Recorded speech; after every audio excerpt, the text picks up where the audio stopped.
Welcome back to Foodie Down Bronx. I'm your host, Em, the Hungry Dominican. Now, we all know I love to stuff my face to my heart's content, but it's also very important to keep your heart healthy, especially right now in time for Love Day. So here now to discuss an upcoming new teaching kitchen facility in our own very borough, along with heart, healthy, and romantic meal tips for Valentine's Day, is registered dietitian and chef Emily Schlag of St. Barnabas Hospital. Chef, thank you. I'm so happy to be here. This is so awesome. Okay, so I had just mentioned to you before that in these demos, I haven't had someone come up here and sort of display so much healthy food in front of me. I'm usually out there kind of stuffing my face with anything. But before we move on to this beautiful salmon, and we have a pork tenderloin, and we have some avocado with some raspberries, I do want to mention the fact that you're from New Orleans, and this is technically your first time in the Bronx. Yes, it is. So what are you feeling? Like Honestly, how has it been so far? It's been great. I'm really excited to be here. Like you said, I just came from New Orleans. I'm originally from Chicago. Yeah. I've lived in a lot of different places. And one of my favorite things about moving is experiencing the culture of wherever I move to. So New Orleans had a lot of culture. It had a lot of amazing food. Now I'm here in the Bronx. There's a lot of culture, a lot of amazing food. Yes. I'm excited to learn culture. about it. That's one thing I'll tell you about the Bronx. We have a lot of culture here, a lot of different facets. I'm sure you'll love it. So I do want to get into the food a little bit because salmon is one of my weak points. I love salmon. I also love pork. And so I see right now that this is very much a flexitarian's type of display here of the types of food that we have, right? Because we're not limiting ourselves to one thing particularly. So can you break down exactly what we have? Because we have things bunched up together. So we have our salmon next to our greens and our... So what I wanted to focus on today was a couple different options for maybe a heart-healthy meal that we could make for Valentine's Day or any other day if we really want to. And so when I think heart-healthy, I think healthy fats, lots of fiber, and watching how much salt we're using. We don't have to cut salt out completely, but we want to build flavor in other ways. So one way that we can get those healthy fats is going to be salmon. Salmon's going to be a really great source of omega-3 fatty acids. Those are really good for our heart health. They can help with blood pressure, preventing heart disease. So we want to make sure we get salmon or any kind of oily fish. So if we don't like salmon, we could do trout or tuna, mackerel, halibut, whatever we like. If we don't like salmon, there's other choices for us. Right. So we want these good healthy fats. So we have that covered. So now we need fiber. Where do we get fiber from? We can get it from a lot of vegetables. So anytime I'm doing a protein, I want to try to pair it with as many vegetables as possible. Right. What we have here, we have some kale, we have some fennel, which might be a little bit different, but has a lot of great flavor to it. And then we have a lot of flavoring options as well. So the great thing about salmon is it's really easy to cook, it's easy to overcook, but if we slow roast it, 300 degrees for about 30 minutes, it's going to come out perfectly. Right. It's not going to stink up our kitchen. It's not going to smell like fish. And we can roast it on top of the kale, on top of the fennel. And so what we have to go along with it are all of our flavoring agents. So I said we don't want too much salt. We can add a little salt. That's okay. But it's always important not to overdo it with the sodium, essentially. And so we can utilize things like citrus. Those add a bright flavor to our food. They give us the same effect that salt does. So if we are someone that likes to finish with some salt on top of our food, maybe we do a squeeze of citrus instead. It gives us that nice pop of flavor that we like. Okay. Then we can use aromatics as well. So we have some ginger, we have some shallots, we have a hot pepper. Those are all going to add a lot of interesting flavors to our food as well. And we don't have to do all three. We can mix and match depending on what flavor profile we like. And I love some fresh herbs to finish off a dish with. Again, it just gives it that nice fresh pop. So we have our healthy fats, we have our fiber, we have our flavoring agents. This is going to be a beautiful dinner that we can serve for Valentine's Day, and it's going to be heart healthy as well. Now I just want to get back to the salmon real quick because you had mentioned that it's easy to overcook this. So what's the average time of preparing salmon if you're doing it, let's say, in an oven? So for salmon, I actually just learned this and it worked out so well. If we slow roast it, 300 degrees, takes about 30 minutes. 30 minutes. So we can remember 300, 30. Perfect. Easy for us to remember, especially because it's so thick like this. Right. By slow roasting it, you're giving yourself a little more leeway too. If we roast that salmon at 400 degrees, it's going to go from perfect to overdone, maybe in a matter of seconds. With this, if the timer goes off and we forget about it, maybe we have a couple minutes before it's going to be overcooked. Right. And to know if it's cooked perfectly is once that fish starts flaking apart, if you can just press on it and it falls apart, it's Right, done. I usually just take a fork to it, and if I start seeing that little crispy top, then I know it's Yep. done, Yep. right? Awesome. Okay, fantastic. So let's move on to the center of my eye right here, the pork tenderloin. Yes, I know you're very excited for this pork tenderloin. So the American Heart Association actually classifies pork tenderloin as a heart-healthy protein option, and that's because the pork tenderloin is really lean, which means it doesn't have a lot of fat to it. So if we look at the outside of the pork, we might see some fat in there, but the inside of the muscle doesn't really have a lot of fat to it. Right. But it's going to be very, very tender.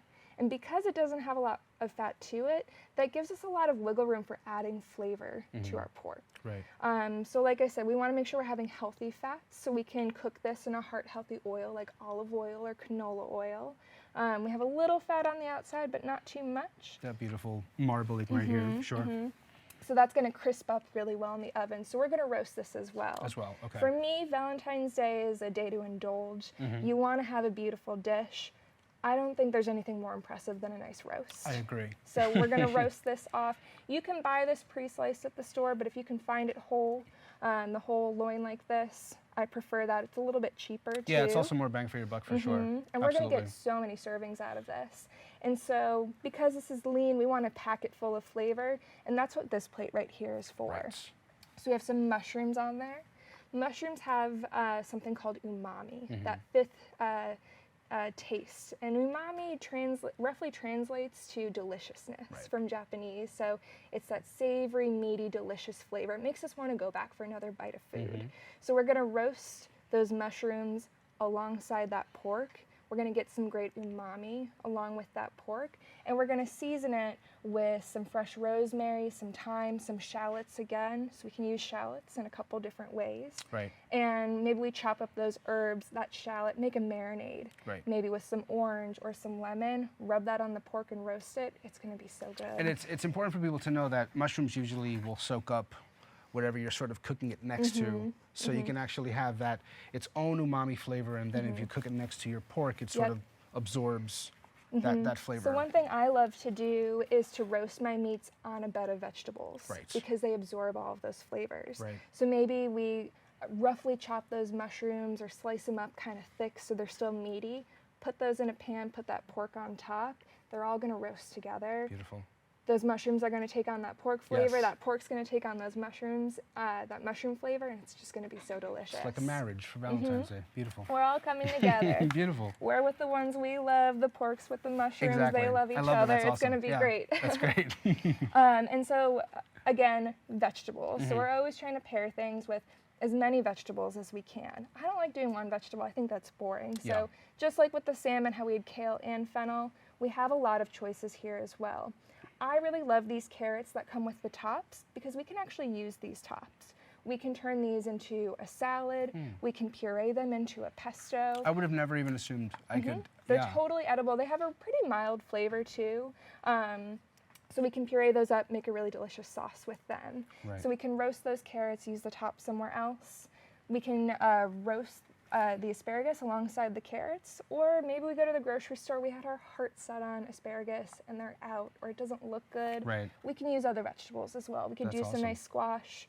We could even do the kale or the fennel with the pork if we want to. We can be really flexible with what we're doing. I love this tip. Again, going back to this, I would have never assumed I could do anything with this at all. So before we move on to the dessert here, because I'm so curious about the avocado and the raspberries, tell me a little bit about your work with St. Barnabas Hospital. And again, this connects to your trip from New Orleans to the Bronx. So what exactly are you planning for the Bronx going forward? So what we're doing is we are going to be opening a health and wellness center. So there's going to be some clinics on the first floor of our building. On the second floor, there's going to be a teaching kitchen. That's where I'm going to be.